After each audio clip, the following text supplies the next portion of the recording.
संकटातून बाहेर पडून शेतकरी पुन्हा उभा राहणार। महाराष्ट्र शासनाने राज्यातील बळीराजाला आर्थिक संकटातून बाहेर काढण्यासाठी आणि त्याला पुन्हा एकदा स्वाभिमानाने उभं करण्यासाठी एक ऐतिहासिक पाऊल उचलले। राज्यातील शेतकऱ्यांसाठी आतापर्यंतची सर्वात मोठी कर्जमुक्ती योजना जाहीर करण्यात आली असून तिचे नाव पुण्यश्लोक अहिल्यादेवी होळकर शेतकरी कर्जमुक्ती योजना 2026 असं आहे।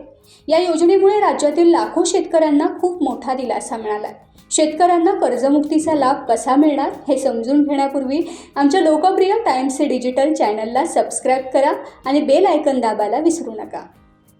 महाराष्ट्र शासनाने या योजनेसाठी अत्यंत मोठी आणि ऐतिहासिक तरतूद केली। 36,000 कोटींपेक्षा अधिक रकमेची कर्जमुक्ती करण्यात आली आहे। यामध्ये 36,585 कोटी रुपयांची कर्जमाफी मंजूर करण्यात आली। याचा सुमारे 56 लाख शेतकऱ्यांना थेट लाभ मिळणार आहे। शेतकऱ्यांचं हित लक्षात घेऊन या योजनेचे निकष अत्यंत व्यापक आणि फायदेशीर ठेवण्यात आले आहेत।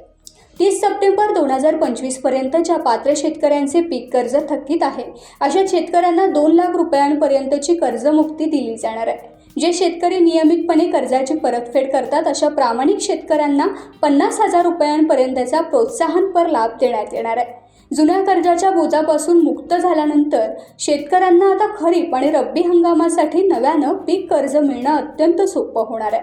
लाभ देताना वैयक्तिक शेतकरी हाच एकमेव निकष मानला जाणार आहे।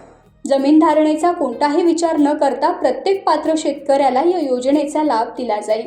शेतकऱ्यांना शासकीय कार्यालयांचे उंबरठे झिजवावे लागू नयेत म्हणून शासनाने ही प्रक्रिया अत्यंत सोपी आणि पारदर्शक ठेवली आहे। या योजनेचा लाभ घेण्यासाठी शेतकऱ्यांना कोणताही स्वतंत्र अर्ज करण्याची आवश्यकता नाही। फक्त आधार प्रमाणीकरण पूर्ण करणे बंधनकारक असेल। आधार प्रमाणीकरण होताच पात्र शेतकऱ्यांच्या खात्यावर कर्जमुक्तीचा लाभ थेट वर्ग केला जाईल। योजनेचा लाभ शेवटच्या घटकापर्यंत पारदर्शकपणे आणि वेळेत पोहोचावा यासाठी एका विशेष उपसमितीची स्थापना करण्यात आली आहे। या योजनेमुळे बळीराजा पुन्हा एकदा नव्यानं समृद्धीच्या वाटेवर वाटचाल करण्यास सज्ज होणार आहे। टाइम्स डिजिटलला लाईक करा, शेअर करा, सबस्क्राईब करा आणि बेल आयकॉन दाबायला विसरू नका। Times digital.